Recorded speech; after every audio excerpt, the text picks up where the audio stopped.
What's up guys, Woody here, back with the first Mythgard video I have done in 9 months, people. So the expansion's here, Rings of Immortality is here. I will just quickly say, for those who maybe didn't know, I am working with Rhino on the marketing and PR side of things for the game, so just take that with a, however you want to take it. I am, obviously people know I'm very invested in the game before I was working with Rhino, but I am helping them out on that side as well. I'm not directly employed by Rhino. I'm just a company that I run is helping them out there. But I just wanted to put that out there because some people will be jumping into this first time. Big news with the content. And I just want to get that straight out there in case there's any questions on that. But anyway, the expansion's here, guys. And the expansion is absolutely great. I'm not even kidding that. I'm not saying that. As a genuine fan of the game, it is a really, really good expansion. It's taken some archetypes that exist and fleshed them out, and it's made other archetypes genuinely playable, and that's what we're going to talk about in this video. It is a deck video for you. Clue is in the title, so you kind of knew it was a deck video before you jumped on. And it's using an archetype that wasn't really viable before Rings of Immortality expansion, and that is spirits. Spirit's been in the game. There's been ways of doing some things with spirits, but we straight up now have a spirits deck. And this deck is not only good, it is so much fun. But I will give a warning, it is super, super challenging. Now, straight off the bat again, I want to say that this isn't my deck. I have made a tweak to it. Not saying that the person who made it, it wasn't a good deck. I just made a tweak for something I found that worked well in it. Anyway, Dazedmac is the actual content creator who made the deck. Or the player who made the deck. There's a link to their Twitch channel down below. Go check them out. They're a really, really good player, really good deck builder. And they come up with this absolute genius deck. Now, it's a yellow-purple deck running Discus Arcadia as its pathway, Smite as its power, which is kind of pretty much, you know, chips and ketchup. Discus Arcadia, Smite, you know how it works. And then it's using spirit minions to pretty much mainly just do chip damage. You get very little damage to the face with this deck in terms of by swinging. Pretty much all of it is done just with chip damage, and it's surprisingly very, very successful. So what we're going to do is, I'll take you through the cards. We'll dive in a little bit deeper this time, so we won't be blitzing through, because there'll be some people who are maybe new to the game, some people returning to the game, don't know the new cards, and then we're going to jump into a couple of games. These aren't pre-recorded games. These are games I'm going to be playing off the bat now, win or lose, because even if I lose, I like to show people the deck in its just entirety, okay? So, Anheli is a new card in this set, which is very much like Extract Life, but rather than killing the minion, you get to put the card to the bottom of your deck. It's pretty much very similar. Then we have a Spacious Forecast, running 2 of these. Add four Fanatical Phantoms to your Boneyard. What's important about Fanatical Phantoms? They're spirits. You're adding 4 spirits to your Boneyard, and you can start seeing how that gets crazy as we go down the list. Die Hard Jeleni, as you can see again, this is another new card. Upon entering the Boneyard, transforms into a 4/4 Fanatical Phantom. These 4/4 Fanatical Phantoms don't have ephemeral, otherwise they wouldn't be in the Boneyard. They are straight up 4/4 minions. Then we're going into Good Old Fashioned House Elf, a card that never got play. It's really good in this deck. Then we're going into Comrade in Arms, another new card from the expansion. Return the bottom spirit minion in your Boneyard with the mana cost 3 or less to the adjacent unoccupied lanes. It gets ephemeral, then this ability is disable this ability, so you lose the ability on the card.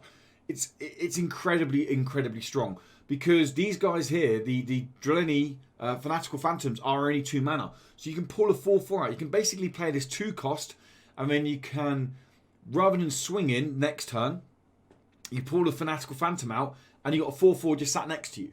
And that's huge, because I'll get onto how we play this deck in a minute, but it's really big for a certain reason. Hopeless Necromantic. Anytime you've got stuff going in the graveyard, it's a staple, right, in the deck. Judas Hex. This card is bonkers, people. This card is absolutely insane. You have to be careful playing this card, though. So, all minions get, at the end of your turn, lose 3 life, and spend 1 to sacrifice this minion. Forge, you can choose a minion that doesn't get that curse. Now, what does that mean? Let's say they got 4 minions on their side of the board. You got 3 minions on your side of the board. Let's just say, for argument's sake, this isn't forged. You play the card. At the end of their turn, if they don't sacrifice any of their minions, they're going to take 12 damage to the face. Now, if they swing with the minions, they can't then sacrifice it. It is not a blue arrow. It is a full, you need to either swing or you sacrifice. It's as simple as that. It needs a whole action. It needs a movement action. It needs an extra action to be able to sacrifice this card, okay? So you either swing or sacrifice. So they either clear their board and take no damage, maybe clear 2 of them and take 6 damage to the face. You do the same, obviously, as well. You'll have to either lose a life or you'll have to sacrifice your minions. Now, the reason it's so good in this deck is if you play the early game well, you get a very big advantage in life. You're talking, you're sat around 30 to 35. Your opponent's on about anywhere between 12 and 16. So you have the space to play this and take some damage from your minions and force your opponent to get rid of it. So if they've been off their minions, you can swing through because it's costing them 1 mana. Here's the real kicker, though, for this card, and this is where I've misplayed with it dramatically on stream. If you swing for lethal and Judas Hex's ability is on your card, swinging for lethal ends your turn. So let's say, for example, you've got 8 life and you've got 3 minions on your side of the board. They've got none. You swing all 3 minions through to kill them. You will then take 9 damage upon killing them because you're ending your turn. So you will also go to -1, meaning the game will end in a tie. Make sure you sacrifice the minions before you swing through to make sure that doesn't happen to you. It's happened to me. It's a very interesting card. Learning to play it at the right time. This card's got me lethal so many times. When it comes down, if they can't deal with it, you normally get the forfeit. It's an incredibly strong card, especially when forged. Leshy Green, this old boy, he's back. We've got lots, you can see down here in your mana curve, we've got lots of cheap minions. We're getting quite a few minions on the board. The current, I say meta, it's not really been the discovered yet, but there are a lot of minion heavy boards because Colosseum of Strife's a new pathway. Judas Hex is often, Leshy Green is often coming out for minimum 6/6. For a free drop, that is incredibly strong. Night Hag, really strong. It's a spirit, so it interacts with a lot of other stuff we've got going on, which I'll get to in a minute. It slows play down, which is really important in this deck, which I'll get into actually how we play the deck in a second. Call from the Grave. I didn't think much of this card when I first saw it. I played it in this deck and I realised how how strong this card is. So, return a spirit minion from your boneyard to your hand and reduce its cost by 4. If it awakens, deal 4 damage to your opponent. Why is that so strong? Well, let's just say that we put it onto something like a Wailing Yokai, which is, at the end of your turn, deal 1 damage to your opponent for each minion that threatens it. That means each minion in one of the 3 lanes opposite Wailing Yokai. If I pulled this back with Call from the Grave, well, Wailing Yokai now is at 0 cost, so it only costs me 1 purple gem to play, doesn't cost me any mana. I do 4 damage when playing it. Let's say I play it across the lane from where it's got 3 minions. It then does 3 damage when I pass turn. That is 7 damage in 1 turn I'm doing with a 2-drop card that didn't cost me any mana to play, and it's also giving me a body to block or protect my lurkers. Call from the Grave is very strong. You can put it on Leshy Green because Leshy Green's a spirit. You can put it on Night Hag, which has actually worked out very well for me because it slows them down and they're taking that 4 damage. It's a very strong card, especially in this deck. And the final green we're running is Nameless Poet. Demise is replaced by the bottom spirit minion in your boneyard. Give that minion Ephemeral. You can then sacrifice this minion by replacing and then replace the minion. The replacing minion. So let's say you're pulling out a Leshy Green. He would come out whatever he is, but he would get +2, and warded. Not just into turn, just warded. So if they're playing blue and you're worried about, hey, do you know, I want to pull out a Wailing Yokai and I want to get some damage on there, but maybe they've got Thunderclap or something like that. It's warded. They cannot be chosen with spot spells, and it's incredibly strong. You can swing into this to remove a minion, it takes damage, and then sacrifice. This is now a blue arrow. This is not an orange arrow, so you can swing and sacrifice the same turn. It is crazy strong. Going on to purple. Jaded Courtier, card that never got played, gets played quite a lot now. It's a really strong card. Lurker, at the end of your turn, deal 1 damage to your opponent, you gain 1 life. This is a turn 1 play for you, really important. Corrupt Prayer Will, another card that got very little play. It is so strong in this deck. If you find this on curve, the value it gets is incredible. When you play, or whenever a spirit minion is created, deal 1 damage to your opponent and gain 1 life. Insatient, this is just a 2-drop. It's in there. You could easily swap this one if you want. The actual original deck list had 2 of these running, but I dropped one and put in a Peach of Life. Why did I put in a Peach of Life? Well, I just took a Peach of Life out. The reason I put in a Peach of Life is if we go back up to the top here, we can see some loads. Add 4/4 Fanatical Phantoms to your Boneyard. There is a lot of minions getting into our Boneyard. I've played Peach of Life in this deck where it's come out for 16 life gain and card draw for 2 mana. 16 life gain and 2 card draw for 2 mana. That is incredible. Peach of Life, it doesn't always work. Sometimes you're like sat around maybe 3 or 4 minions because you're cycling your Boneyard a lot. Other times, they're clearing your Boneyard a lot. You're getting the Boneyard full. It can come out for a lot of value. Wailing Yokai went on to a minute ago. It's a 2-drop. 2/2 on stat line. Has teleport, which is really cool because you can move it around the board rather than attacking with it. You don't ever want to be attacking with this thing. This thing is getting the chip damage that you want it to get. At the end of its turn, deal 1 damage for each opponent. To your opponent for each minion that threatens it. Again, threaten is in, let's say this is in lane 2. If the opponent's got a minion in lane 2 and lane 3, it will do 2 damage because there's 2 minions opposite Wailing Yokai in the threatening lanes. Gloombringer. This card is very good in this deck, but why? It's a 3 mana single gem card draw that gets you 3 cards. If you're playing against rush decks, it can get killed before you get the 3 cards, but most of the time, you're getting the divination of top 4, and you draw a spirit card. You can see how many spirits are running. I've never whiffed on this. I've never played this.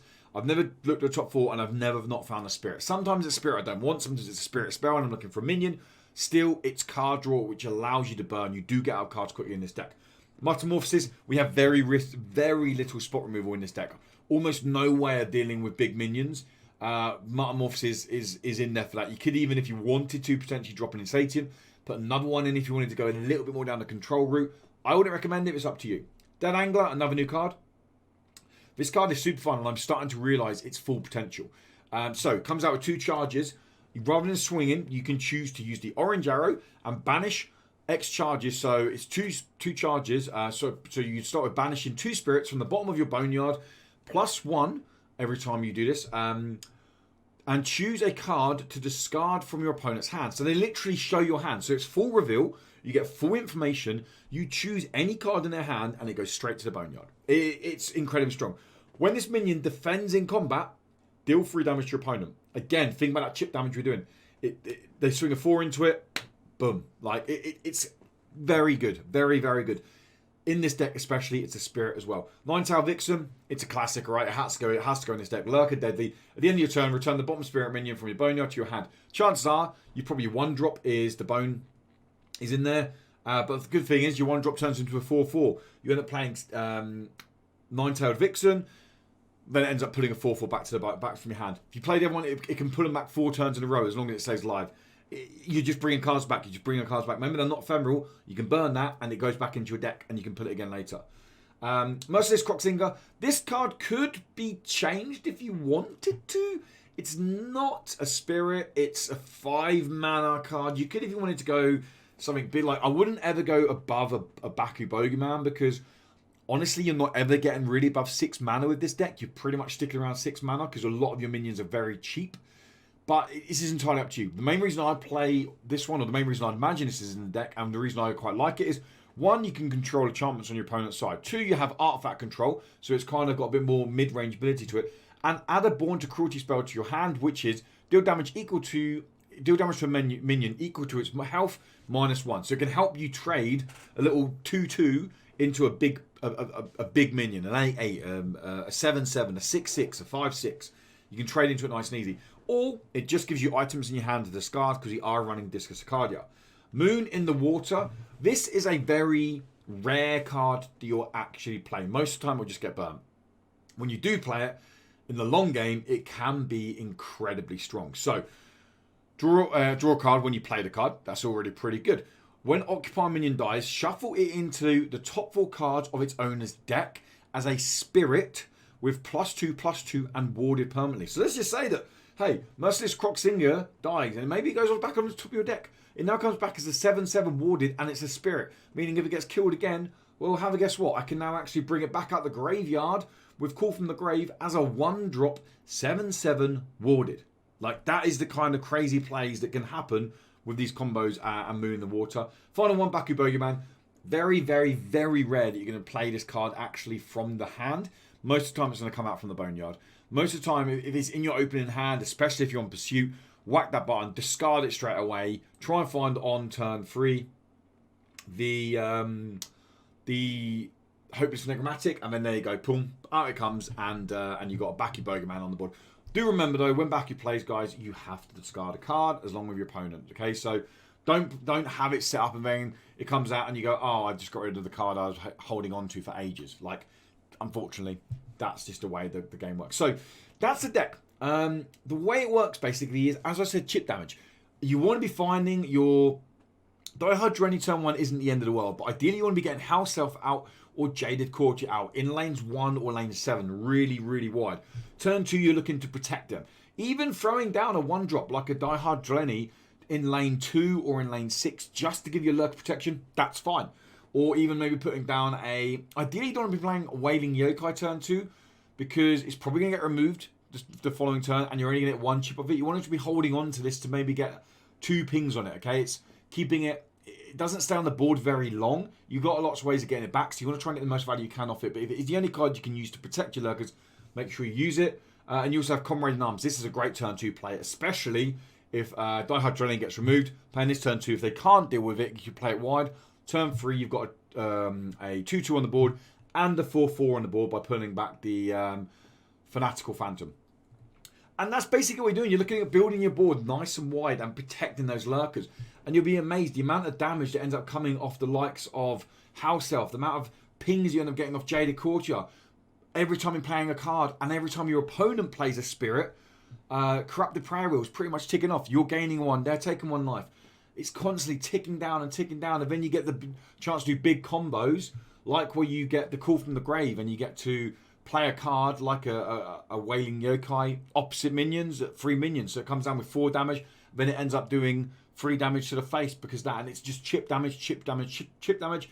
They start to overrun you, but you've got the big health. That's when the time comes to drop the Judas Hex, and you just watch them forfeit. It's a really fun deck. It's the thing I will say is it's a super challenging deck. You have to really think about your lines and how you're playing. You're so used to probably swinging at face.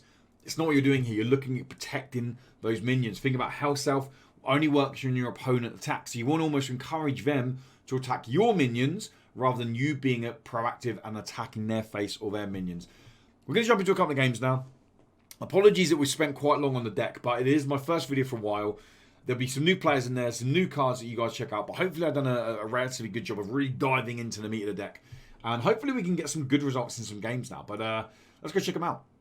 Okay, so we're jumping into a game now. I'm playing in Silver League at the moment, where I came back to the game. I was way down in Bronze. I've gone all the leagues. But that's fine. So we're playing Silver League, so this isn't like top tier league. Now, we've got House Elf and we've got Jaded Courtier starting off the bat. We're playing first. We're going to play Jaded Courtier because it's going to get that ping straight away. So we're going to burn the moon in the water. Quite easy. And play it nice and wide out over there. And that's going to be nice and simple end turn. And we see it ping straight away for us. This is not a bad curve out at all, actually.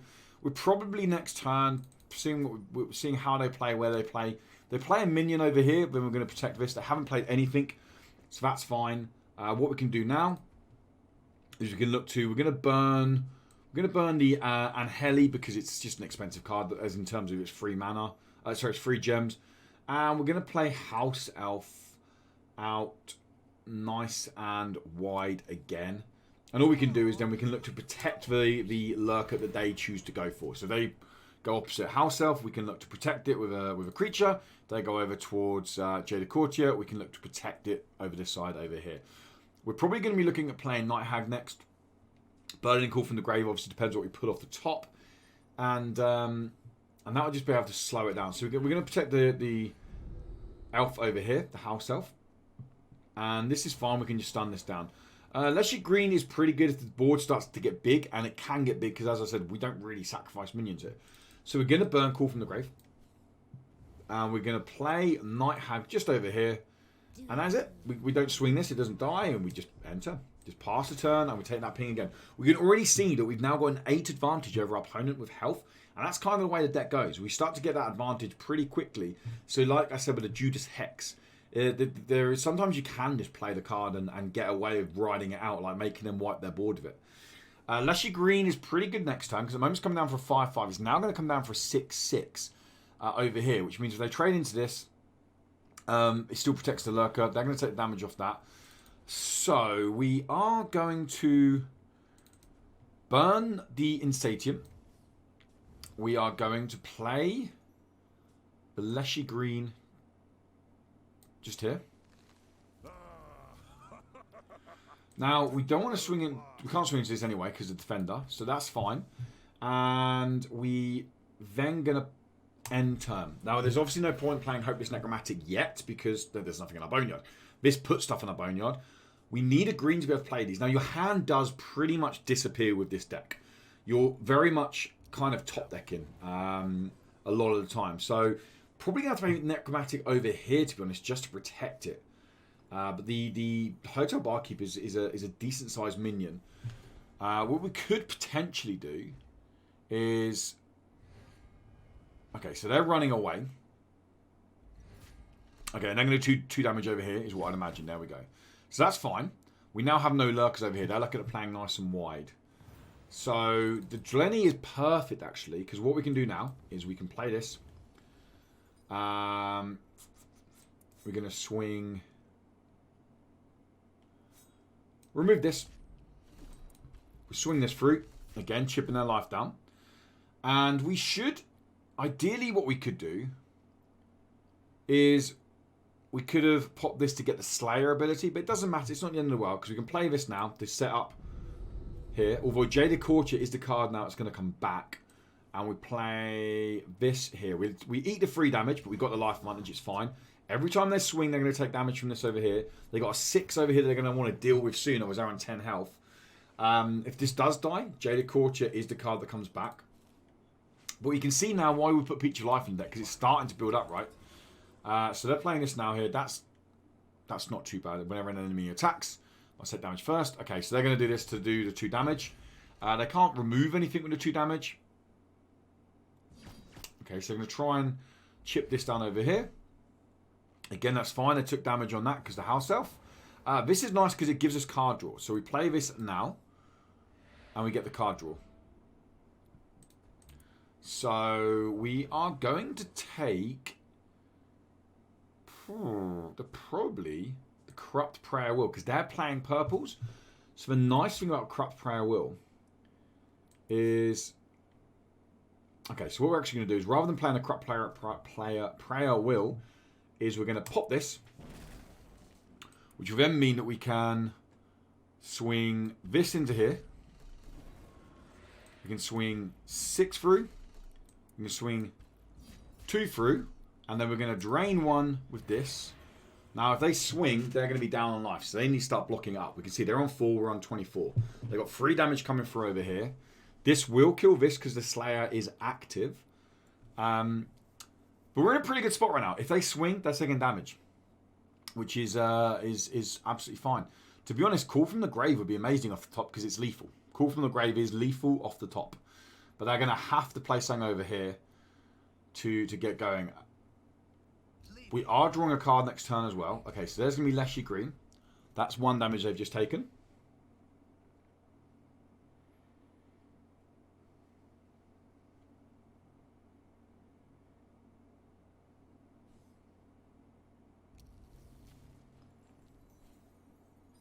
Okay, Impenetrable Bell come down. That's absolutely fine.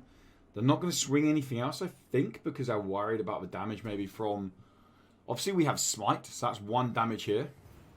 It's very, very, very brave of them not to swing. Let's see what we can pull off the top here. So we actually have lethal. So we're going to pull Wailing Yokai.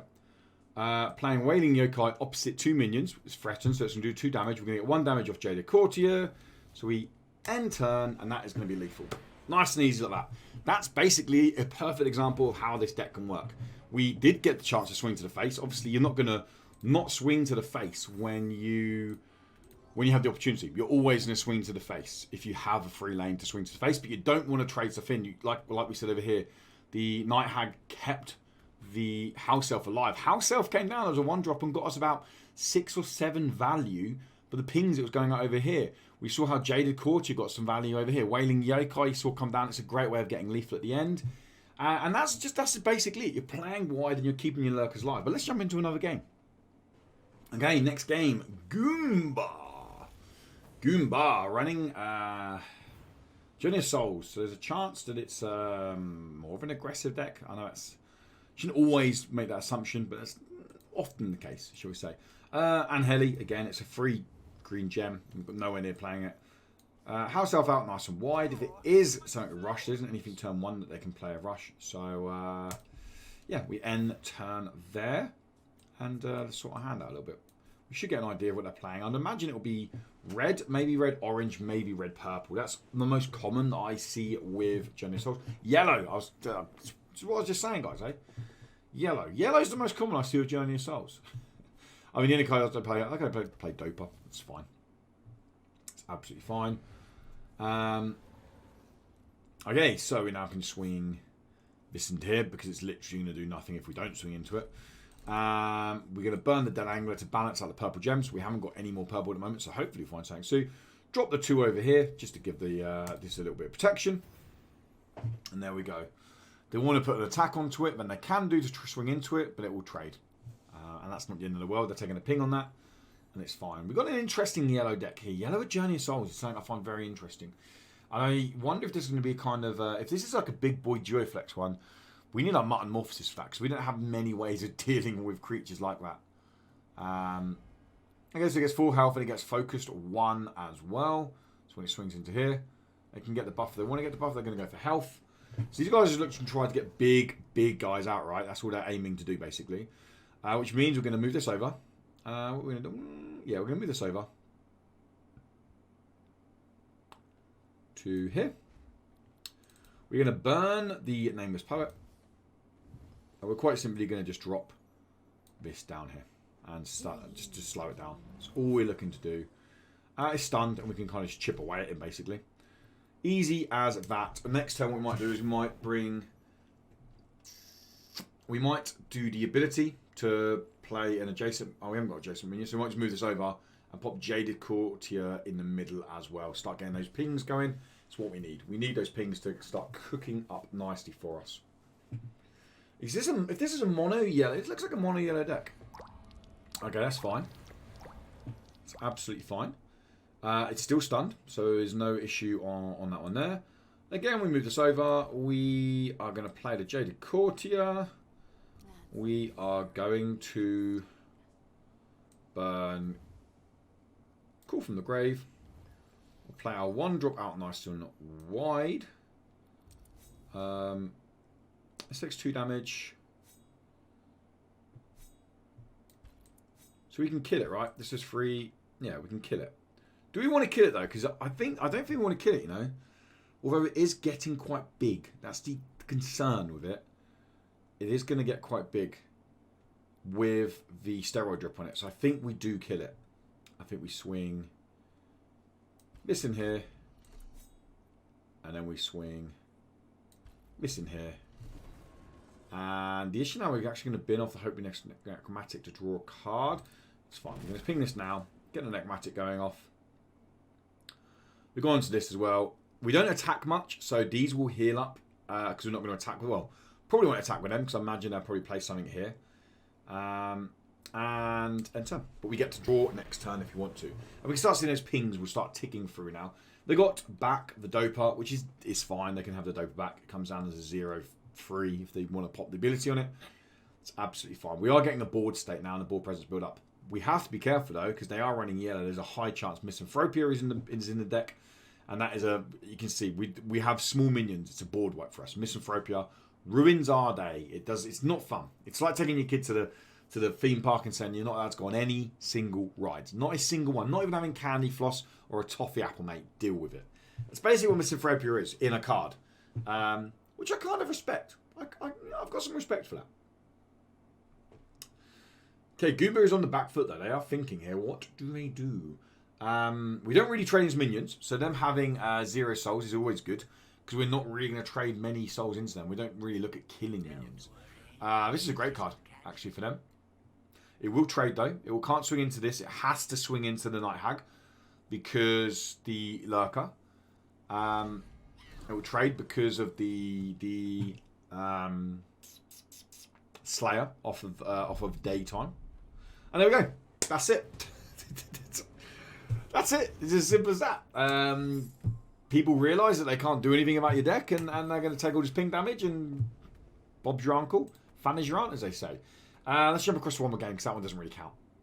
The Magister. I like the fact that they're playing... I can't remember the name now. The green mechie thing as their profile picture. Okay, we're on Pursuit, which is good.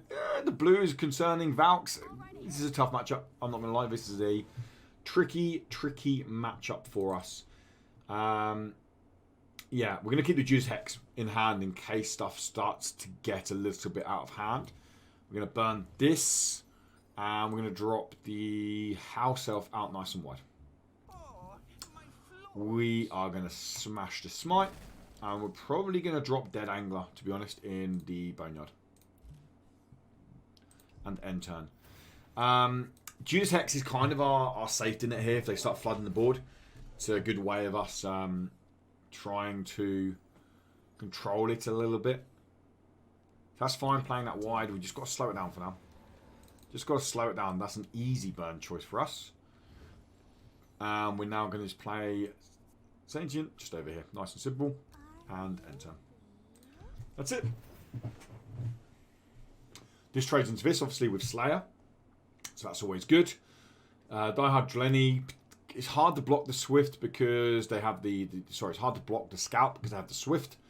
So we're probably going to play directly opposite, but obviously we will aim to try and keep our House Elf alive just to get those pings.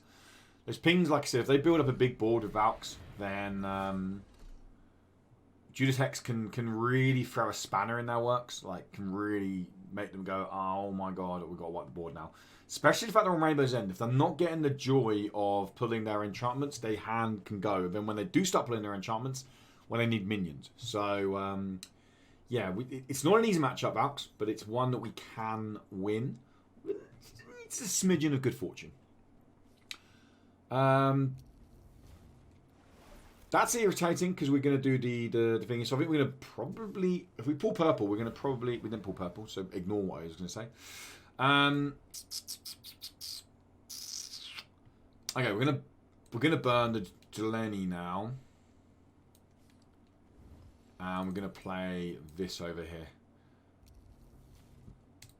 Now they need to play 2 enchantments to be able to do 2 pings to be able to remove this. 3 enchantments to remove this. They could do. It would mean that their hand gets very small if they burn a card, play 2 enchantments, and have 2 cards in hand. So the hand could get very small.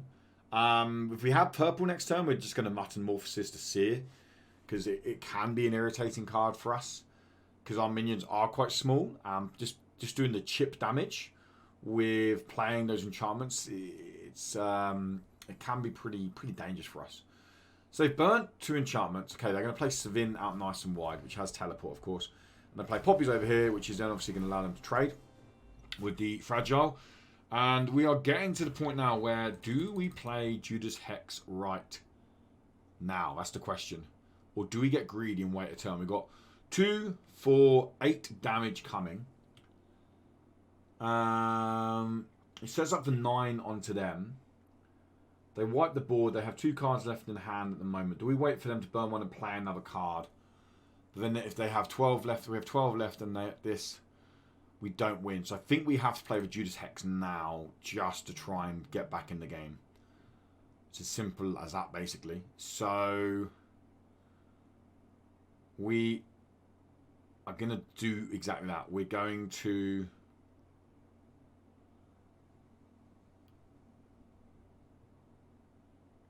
We're going to burn the mutton, balance out the gems, and we're going to Judas Hex here for them, and we're going to end turn. Now remember, Judas Hex, they cannot play... If they swing, they then can't sacrifice minions, basically. So they have to... If they swing, they're taking 9 damage of all minions. If they sacrifice 1, then they're taking 6 damage. Sacrifice 2, they're taking 3 damage. They might keep the Seers alive, possibly, because it's a good card. Keeps their enchantments cheaper. Svin, obviously, is a very good card. But they've got to be careful, because, okay, so attacked with the Seer. The Scout, I'd imagine they'll probably sacrifice. Night Hag is probably going to be our next card. If they keep Svin alive, obviously it's going to slow down Svin. Giant Stairway. They're going to move this across and swing with it. So they're going to take some decent damage there as well. Okay, so we've got 7 damage being taken to our face here. We can act. This has teleport and they have impel, so we need to be careful how we play this. Now, so we're going to burn the Night Hag to be able to play both of these. And then we are going to play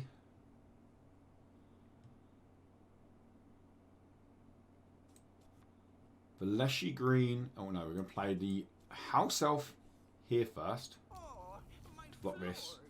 And then the Leshy Green here. And they have to sacrifice the minions, otherwise they're taking 9 damage. And if they swing, they're taking damage off House Elf as well. They could swing with this first, obviously. But they do have to be very careful now.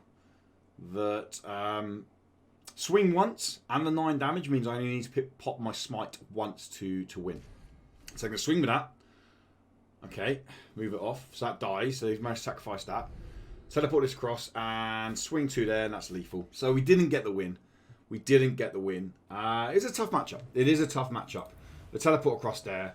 It was Judas. You saw Judas Hex kind of in its glory, and it forces the opponent to find lethal, right? They done the right play of it. We could have, if we played the other way around, then maybe we could have been safe because they couldn't have swung into this. We kind of tried to bait them out of it. We forced our opponent to find the play. They found the play. We're not getting upset by that. So that's this deck, guys. We won 2, we lost 1. It's a very, very fun deck. It is actually quite a strong deck.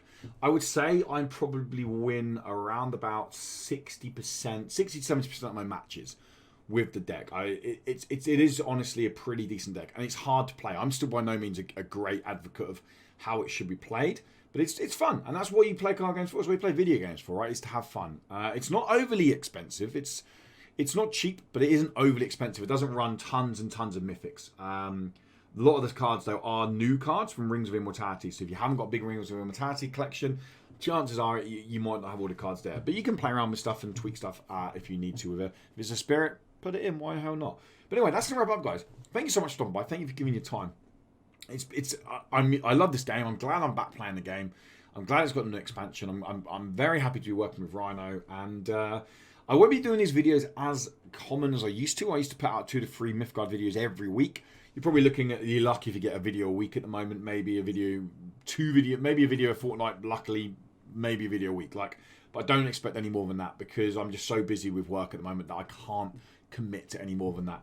But yeah, it's a super fun deck. Dazedmac, guys. The link to the channel that is down below. By all means, check them out. Link to the deck is down below. But give it a go. It's really, really fun. The spirits, necro, cycle, chip damage kind of deck. But yeah, check it out, guys. It's a lot of fun. Anyway, have a great day, morning, evening, whatever it is, where you guys are. And until next time, just take care. Goodbye.